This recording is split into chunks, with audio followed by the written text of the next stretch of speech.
Friday, I traveled to Fort Stewart in Georgia to meet with soldiers from the 3rd Infantry Division. These men and women have fought with bravery and honor in some of the most dangerous places on the planet. Some of them didn't make it back. But those who did are now fighting a different kind of battle here at home. They're looking for new jobs, new opportunities, and new ways to serve. For many, that means going back to school, and America has a long tradition of making sure our veterans and our men and women in uniform can afford to do that. After World War II, we helped a generation of Americans, including my grandfather, to go to school on the GI Bill.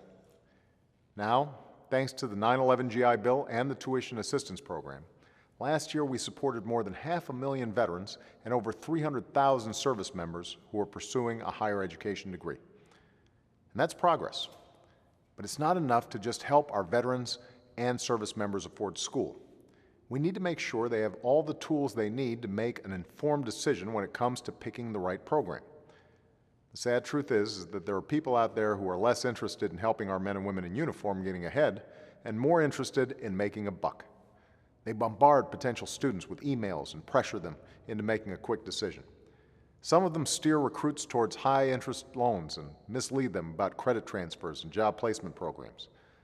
One of the worst examples was a college recruiter who visited a Marine barracks and enrolled Marines with brain injuries so severe that some of them couldn't recall what courses the recruiter had signed them up for.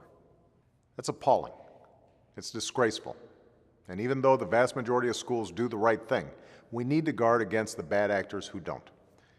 That's why on Friday I signed an executive order making life a whole lot more secure for our service members, veterans, and their families, and a whole lot tougher for anyone who tries to prey on them.